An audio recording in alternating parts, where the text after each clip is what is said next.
নমস্কাৰ আজি মঙ্গলবাৰ আৰু দিনটো মোৰ বাবে এক প্ৰকাৰ এটা প্ৰাপ্তিৰ দিন আছিল আমাৰ সকলোৰে মনত আছে 2021 চনৰ মে মাহত ইনফেক্ট 10 মে তাৰিখে মই শপত গ্ৰহণ কৰিছিলোঁ সমগ্ৰ নিৰ্বাচনৰ সময়ছোৱাত মই অসমৰ ৰাইজক আন্তৰিকতাৰে সৈতে প্ৰতিশ্ৰুতি দিছিলোঁ যে বিজেপি চৰকাৰ যদি শাসনলৈ আহে 1 লাখ যুৱক যুৱতীক চৰকাৰী চাকৰি দিম কোনেও বিশ্বাস কৰা নাছিলে বিজেপি নিৰ্বাচনত বিজয়ী হ'ল কোভিড আহিলে সংকটৰ মাজত থাকিও সেই প্ৰতিশ্ৰুতি মই পাহৰা নাছিলোঁ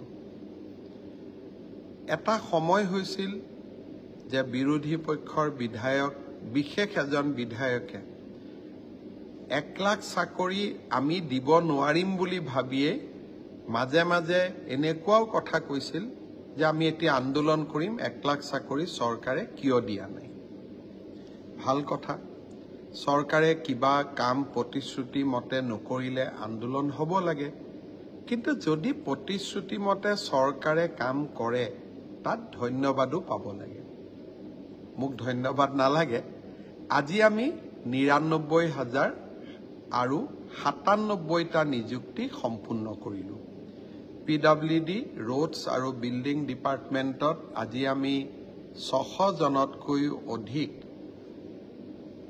জুনিয়ৰ ইঞ্জিনিয়াৰক নিযুক্তি দিলো আৰু ৮১২ গৰাকী নাৰ্ছক নগাঁও কোকৰাঝাৰ নলবাৰী আৰু তিনিচুকীয়া মেডিকেল কলেজত আমি নিযুক্তি দিলো চাওঁতে নিযুক্তি আজি 1 লাখতকৈ 3টা কম মই নিশ্চিত যে এই মাহত নহলে অহা মাহত আমি 1 লাখ নিযুক্তি সম্পূৰ্ণ কৰিম অসমত ইয়াৰ আগতে কোনো এখন চৰকাৰ নাছিলে যিখন চৰকাৰে নিজৰ কাৰ্যকালৰ প্ৰথমটো ৩.৫টা বছৰত 1 লাখ নিযুক্তি সম্পূৰ্ণ কৰিছিল এটাও হাইকোৰ্ট হোৱা নাই দুৰ্নীতিৰ অভিযোগ অহা নাই আৰু অসমৰ দুখীয়া আৰু মধ্যবিত্ত শ্ৰেণীৰ লোকে চৰকাৰী চাকৰি প্ৰথমবাৰৰ বাবে পাবলৈ সক্ষম হৈছে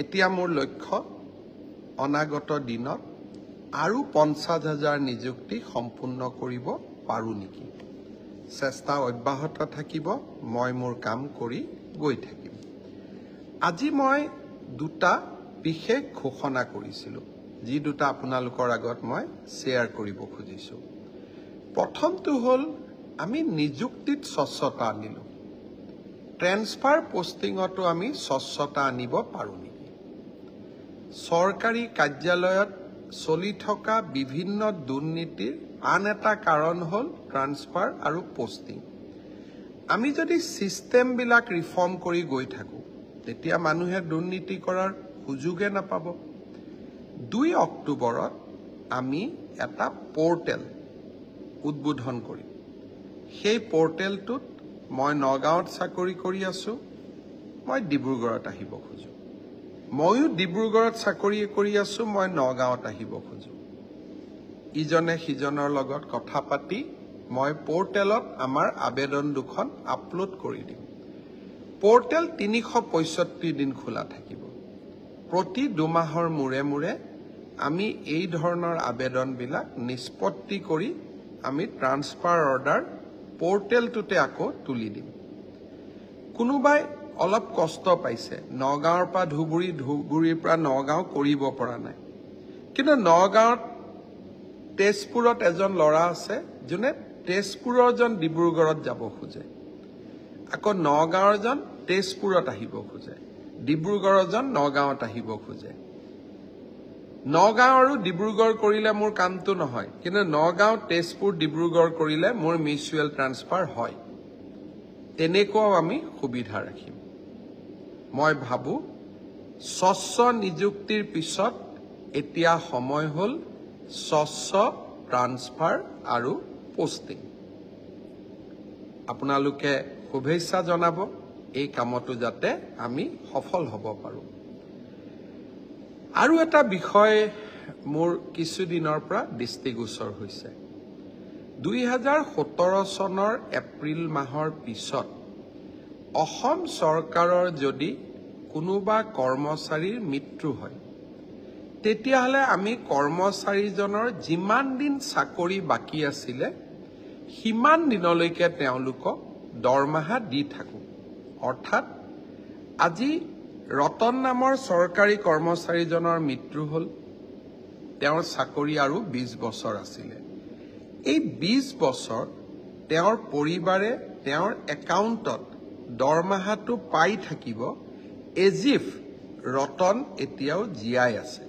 মাহৰ 1 তাৰিখে গৈ দৰমহাটো তেওঁৰ একাউণ্টত সোমাব। কাৰ একাউণ্টত সোমাব? মৃত ব্যক্তিজনৰ পৰিবাৰৰ তাত।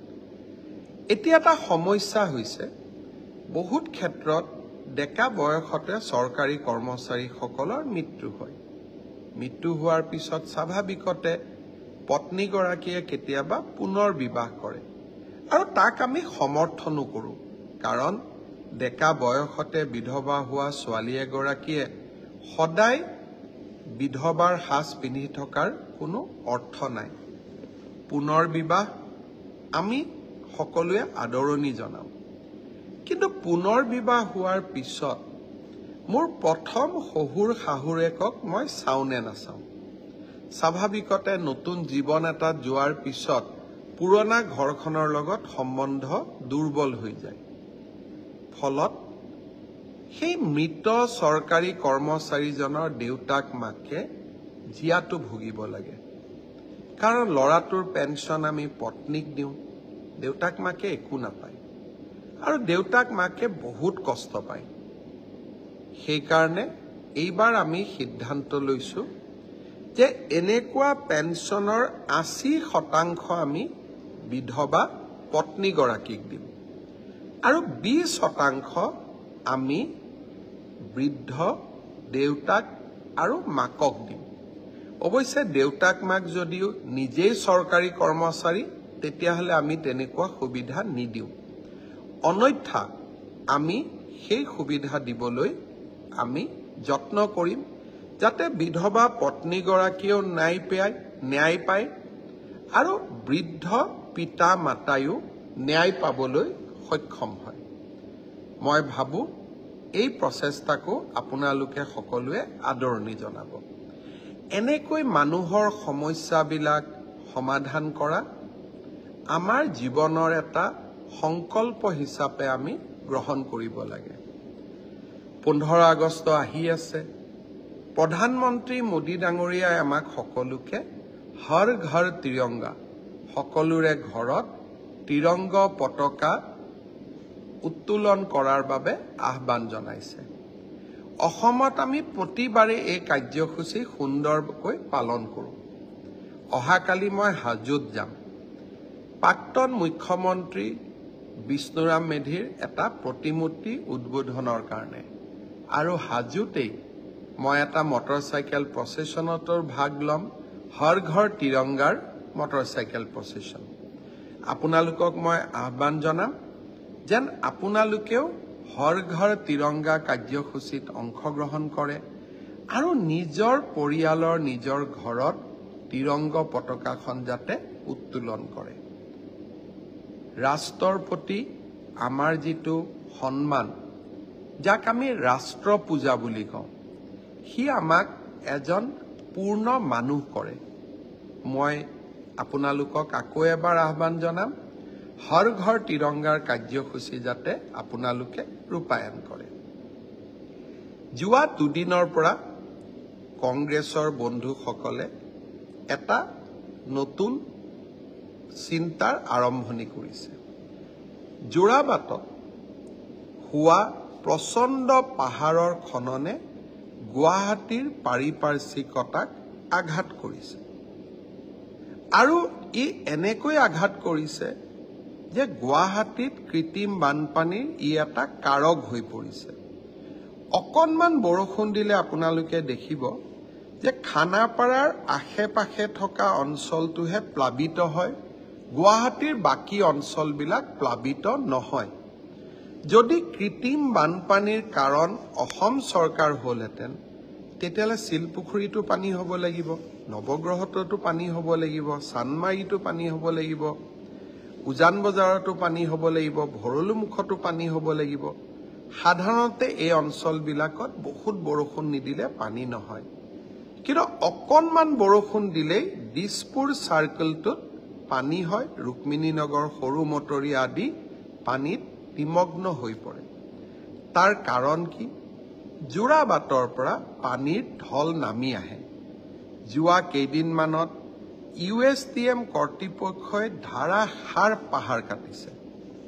কোনো সীমা আৰু সংখ্যা নাই, ইমান তেওঁলোকে পাহাৰ কাটিছে। সমাজৰ আগত সঁচা কথা কোৱাৰ সাহস থাকিব লাগিব। মই সঁচা কথা ক'লো, কংগ্ৰেছ দলৰ মোৰ ওপৰত খং উঠিলে। এতিয়া মই কংগ্ৰেছক সুধিব খোজো যে এই কথাটো মই প্ৰথমবাৰৰ বাবে এই কথাটো কৈছো নেকি? আৰ্কিমিডিছে যেতিয়া প্ৰথম আৱিষ্কাৰ কৰিছিল, তেওঁ ইউৰেকা বুলি চিঞৰি উঠিছিল। মই কিন্তু ইউৰেকা বুলি চিঞৰি উঠা নাই, কাৰণ এই কথাৰ প্ৰথম আৱিষ্কাৰক মই নহয়। 2005 চনতে প্ৰাক্তন মুখ্যমন্ত্ৰী তৰুণ গগৈ ডাঙৰীয়াই এই কথাষাৰ প্ৰথমবাৰ ৰাইজৰ মাজত কৈছিলে। আৰু 2005 চনৰ পৰা 14 চনলৈ তেওঁ প্ৰতি বছৰে গুৱাহাটীত হোৱা বানপানীৰ কাৰণে মেঘালয় বা যোৰাবাটৰ পাহাৰ খননক তেওঁ দায়ী কৰি গৈ আছিলে। বহুত পেপাৰ কাটিং আছে, এটা নহয়, দুটা নহয়, তিনিটা নহয়, চাৰিটা নহয়। আজি কংগ্ৰেছ দলে মোক কণ্ট্ৰাডিক্ট কৰা নাই। কংগ্ৰেছ দলে দৰাচলতে তেওঁলোকৰে নেতা প্ৰাক্তন মুখ্যমন্ত্ৰী তৰুণ গগৈ ডাঙৰীয়া কণ্ট্ৰাডিক্ট কৰিছে। দুখৰ কথা কি, তৰুণ গগৈ কণ্ট্ৰাডিক্ট কৰিছে তেওঁৰ মন্ত্ৰীসভাৰ সদস্যসকলে। তৰুণ গগৈ কণ্ট্ৰাডিক্ট কোনে কৰিছে? তেওঁৰ নিজৰ সন্তানে। পিতৃৰ সমান জীৱনত আটাইতকৈ টপ আৰু ধৰ্ম একো নাথাকে। মোৰ পিতাই কৈ যোৱা কথা এটা, কেৱল ৰাজনীতিৰ কাৰণে তাক মই নস্যাৎ কৰিম নেকি, তাক মই নোহোৱা কৰিম নেকি? আপোনালোকে নিজেই ভাবিব। আৰু কাৰোবাৰ মনত যদি সন্দেহ আছে যে তৰুণ গগৈ এনেকুৱা কথা কৈছিলে নে নাই, অহাকালি মোৰ ফেচবুকত মই তৰুণ গগৈ ডাঙৰীয়াৰ কেইবাটাও পুৰণি পেপাৰ কাটিং আপোনালোকৰ নলেজৰ কাৰণে, আপোনালোকৰ জ্ঞানৰ কাৰণে মই আপলোড কৰি দিম। যদিও মই জানো যে আপোনালোকে মোক কেতিয়াও সন্দেহ কৰা নাই বা সন্দেহ নকৰে। মই আহ্বান জনাম গুৱাহাটীৰ নাগৰিকসকলক, যোৰাবাটত হোৱা অবৈধ পাহাৰ খননৰ বিৰুদ্ধে আমি গ্ৰীণ ট্ৰিব্যুনেলত আবেদন এখন দিব পাৰো নেকি? যদি গ্ৰীণ ট্ৰিব্যুনেলত আমি আবেদন কৰোঁ, গ্ৰীণ ট্ৰিব্যুনেলৰ জুৰিডিকশ্যন সমগ্ৰ ভাৰতবৰ্ষতে, হয়তো আমি ন্যায় পাব পাৰোঁ। ইয়াৰ কাৰণে যিখিনি ছাপোৰ্ট কৰিব লাগে, ডেটা, ছেটেলাইট পিকচাৰ, পাহাৰৰ পৰা নামি অহা পানীৰ ফটো, এই গোটেইবিলাকতে আমাৰ চৰকাৰে আপোনালোকক সহায় কৰিব। মই GMDAৰ বিষয়াসকলক কৈ থম যে কোনোবা যদি NGO, কোনোবা যদি সদাশয় ব্যক্তিয়ে এই ক্ষেত্ৰত গ্ৰীণ ট্ৰিব্যুনেলত যাব খোজে, তেওঁলোকক যাতে আমি সকলো ধৰণৰ সহায় কৰোঁ। আৰু চৰকাৰৰ পৰ্যায়তো মই মেঘালয়ৰ মুখ্যমন্ত্ৰী কনৰাড চাংমালৈকে এখন পত্ৰ লিখিছোঁ। যোৱা 3 দিন আগতে তেওঁ গুৱাহাটীত মই নিজে সাক্ষাৎ কৰি এই বিষয়টোৰ ওপৰত নজৰ ৰাখিবলৈ অনুৰোধ কৰিছোঁ। যি নহওক কিয়, আমি বিশেষজ্ঞক আৰু নিয়োগ কৰিম। কেনেকৈ মেঘালয়ৰ পৰা পানী নামি আহিলেও তাক আমি দীপৰ বিল আৰু শিলখাকুলৈ লৈ যাব পাৰোঁ, তাৰ বাবে আমি চেষ্টা কৰিম। আজি আকৌ এটা মই নতুন কথা ক'ব খুজিছোঁ। আজিকালি কংগ্ৰেছ দলে কিবা এটা কথা ক'লে তেওঁলোকে ৰিণিকী ভূঞাৰ নামটো টপ কৰিবলৈ আৰম্ভ কৰে। ভাত খাওঁতেও ৰিণিকী ভূঞাক দেখে, শুবলৈ যাওঁতেও ৰিণিকী ভূঞাক দেখে। মই যোৱা কালি হাঁহি হাঁহি এটা কথা কৈছিলোঁ যে ৰিণিকী ভূঞাৰ যিমান কিবা কিবি যি কৰিছে তেওঁ গোটেইখিনি উইল কৰি যাব যাতে ইয়াৰ অধিকাৰী অসমৰ ৰাইজ হয়। এতিয়া এজন বিধায়কে কৈছে উইলখন দেখুৱাব লাগে। মানুহৰ মৃত্যুৰ আগতে কোনোবাই উইল চাই নেকি? জীয়াই থকা অৱস্থাত যদি কোনোবাই উইলখন ৰাজহুৱা কৰে তেওঁ মনে মনে উইলখন পৰিৱৰ্তনো কৰি দিব পাৰে। উইলৰ নিয়মে হৈছে যে উইল মানুহে মৃত্যুৰ পিছত চায়, উইল মানুহে মৃত্যুৰ আগত নাচায়। এতিয়া যোৱাকালি মই এটা কথা কৈছিলোঁ যে ৰাজনীতি কৰা মানুহসকলে আমি যদি কিবা জীৱনকালত কিবা কৰিছোঁ আমিতো ৰাইজক দি থৈ যাব পাৰোঁ। হজৰত মহম্মদৰ এটা কথাই মোৰ জীৱনক বহুত ধৰণে প্ৰভাৱিত কৰে যে কাৰোবাক মিঠাই খাবলৈ হাক দিয়াৰ আগতে আমি নিজে মিঠাই খোৱাটো বন্ধ কৰিছোঁ নে নাই। ৰাতিপুৱাৰ পৰা কংগ্ৰেছ দলৰ প্ৰেচিডেণ্টসকলে, কংগ্ৰেছ দলৰ প্ৰাক্তন মন্ত্ৰীসকলে, অখিল গগৈ ডাঙৰীয়াই কৈ আছে নহয় সোনকালে সোনকালে দি দিয়ক, আপোনালোকৰ কথা মতে কাম কৰিম। কিন্তু আপোনালোকে মোক মিঠাই খাবলৈ হাক দিয়াৰ আগতে নিজে মিঠাই খোৱা বাদ দিলে নে নাই? আপোনালোকৰ কোনটো সম্পত্তি ৰাইজৰ কাৰণে দিব সিদ্ধান্ত ল'লেনে? অৰ্কিড পাৰ্কখন কেতিয়া ৰাইজক গতাই দিব তাৰ সিদ্ধান্ত ল'লেনে? একোটা গড়ৰ শিঙৰ মূল্য গ্ৰে মাৰ্কেটত 1 কোটিৰ পৰা 2 কোটি টকা। কংগ্ৰেছৰ দিনত মৃত্যু হোৱা প্ৰতিটো গড়ৰ টকাবোৰ ক'ত গৈছিল? সেই টকাবিলাকেৰে হোৱা সম্পত্তিসমূহ এতিয়া আপোনালোকে ৰাইজৰ ওচৰত দিবনে নিদিয়ে? তাৰ উত্তৰ আমি নিদিওঁ। আজি মই গৌৰৱেৰে সৈতে কম, মোৰ পত্নী বুলি নহয়, আজি সকলোৱে লগ হৈ এখন অনাথ আশ্ৰম চলাই আছে, এটা দিব্যাংগ শিশুৰ বিদ্যালয় এখন চলাই আছে, এটা চিলড্ৰেন লাইব্ৰেৰী চলাই আছে, কেইদিনমান আগতে সাই বাবাৰ মন্দিৰ এটা স্থাপন কৰিছে।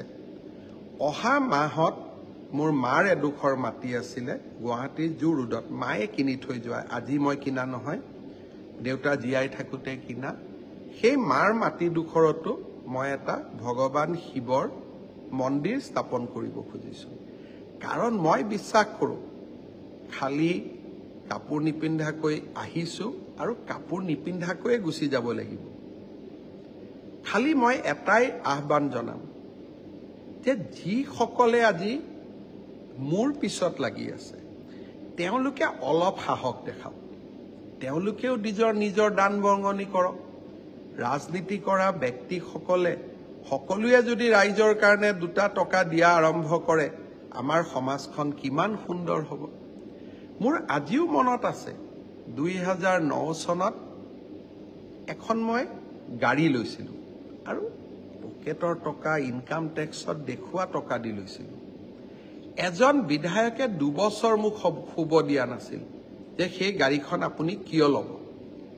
আৰু আজি যেতিয়া মই বিধানসভাত যাওঁ সকলো বিধায়কৰে তেনেকুৱা গাড়ী, কোনেও কাকো এতিয়া প্ৰশ্ন নকৰে।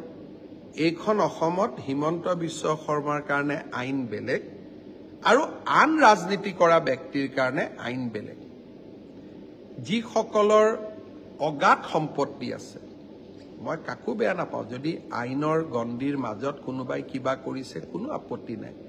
তেওঁলোকে মোৰ ফালে আঙুলি টোৱাৰ আগতে নিজে সমাজৰ কাৰণে কি কৰিছে তাকো সমাজক জনালে সমাজ উপকৃত হ'ব।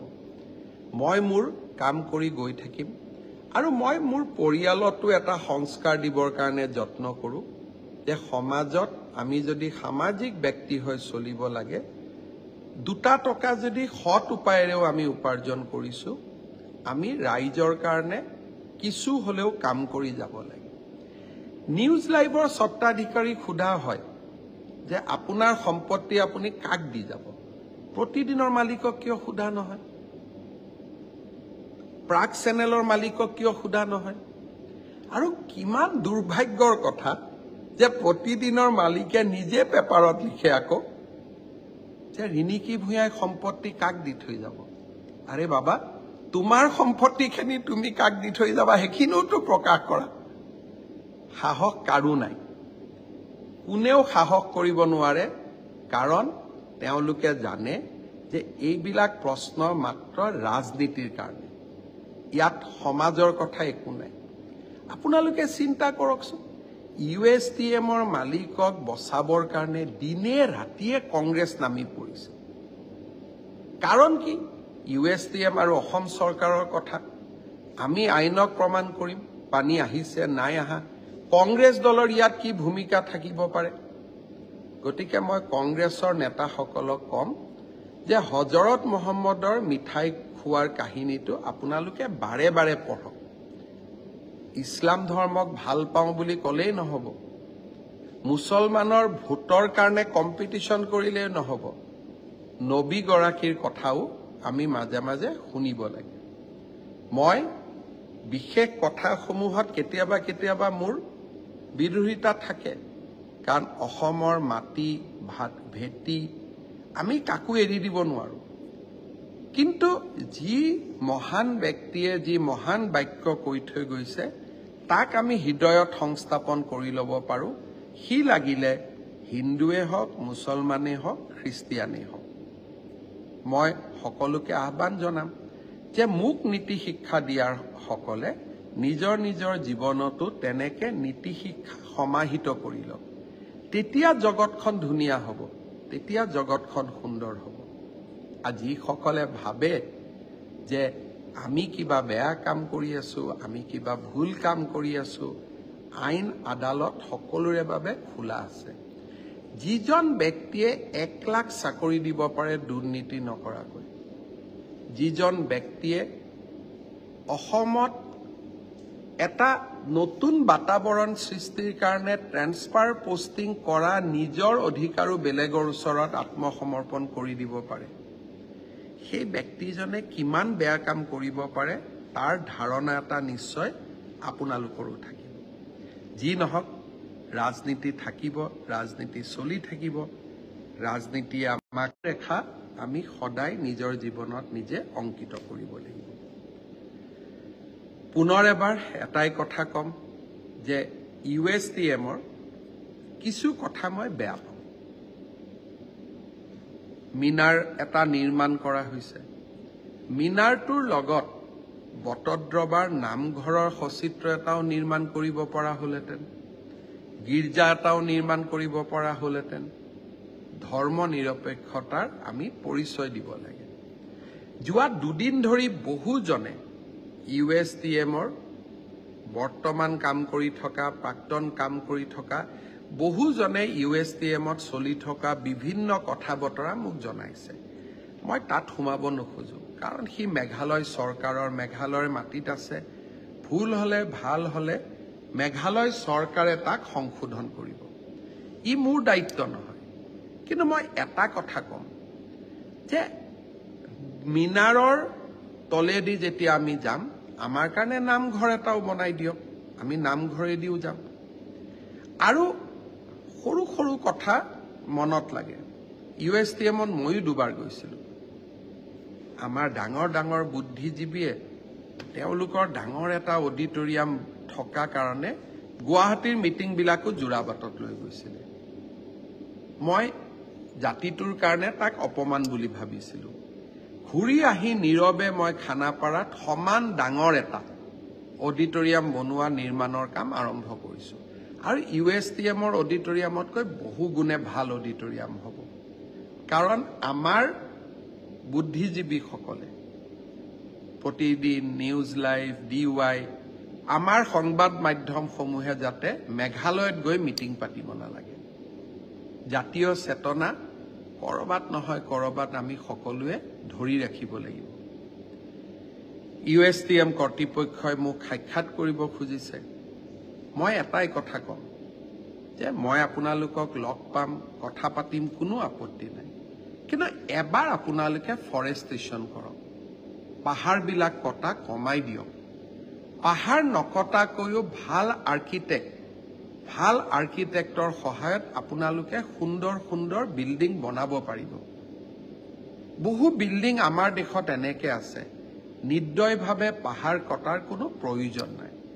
আৰু পাহাৰৰ ঢলটো অসমৰ ফালে নমাই নিদি আধা মেঘালয়ৰ পাহাৰৰ ফালে নমাই দিয়ক, কাৰণ তাত কোনো জনবসতি নাথাকে। আমাৰ ফালে যদি নমাই দিয়ে যোৰাবাটখন শেষ হৈ যাব। আজি আপোনালোকে যাওক যোৰাবাটলৈকে, গোটেই ৰাস্তাটো ভাঙি আছে। এতিয়া আমি নতুনকৈ বনাব লাগিব। মই নাজানো কংগ্ৰেছ দলৰ বেমাৰ কি আছে, কিবা এটা মই ক'লেই ওলোটাই বাজিব আৰম্ভ কৰে। ওলোটাই বজাৰ প্ৰয়োজন নাই। ৰাইজৰ কিছুমান স্বাৰ্থত আমি একেলগেও কথা ক'ব পাৰোঁ। ৰাইজৰ কিছুমান স্বাৰ্থত আমি একেলগেও মাত মাতিব পাৰোঁ। আশা কৰোঁ অসমৰ ৰাজনীতিৰ দিশা আৰু দশা আমি এনেকৈ পৰিৱৰ্তন কৰিম আৰু যুঁজি থাকিম। পৰিৱৰ্তন হ'ব। আৰু হজৰত মহম্মদৰ, বিশ্ব নবী হজৰত মহম্মদৰ মিঠাই খোৱা কাহিনীটো সকলোৱে যাতে নিজৰ জীৱনত সমাহিত কৰি লয়। কাৰোবাৰ ফালে আঙুলি টোৱাব খুব সহজ, কিন্তু নিজৰ ফালে আঙুলি টোৱাব বৰ টান। মৃত গড়ৰ শিঙৰ আত্মাবিলাকে মোৰ সমষ্টিত পিঠানীৰ নামত নিৰ্মাণ হোৱা ইণ্ডাষ্ট্ৰিয়েল পাৰ্কখনে বহু কথা আজিও আমাক কৈ যায়, কিন্তু মই কাকো ব্যক্তিগতভাৱে আক্ৰমণ নকৰোঁ, কাৰণ সেয়া মোৰ জীৱন নহয়। মই এটাই কথা জানো, 1 লাখ ল'ৰাক চাকৰি দিব লাগে, ল'ৰা ছোৱালীক নিযুত মইনা আঁচনি আনিব লাগে, অৰুণোদয় আনিব লাগে, অসমখনক ভাৰতৰ সৰ্বশ্ৰেষ্ঠ 5খন ৰাজ্যৰ ভিতৰত নিৰ্মাণ কৰিব লাগে।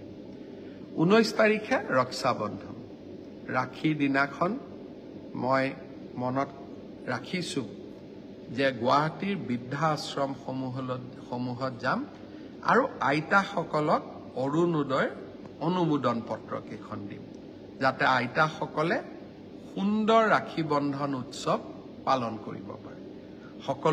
সকলোকে পুনৰ এবাৰ নমস্কাৰ জনালোঁ। যিসকলে হাজোৰ পৰা সংলগ্ন হৈ আছে, অহাকালি আমি হাজোত সকলোকে লগ পাম। বহুত বহুত ধন্যবাদ।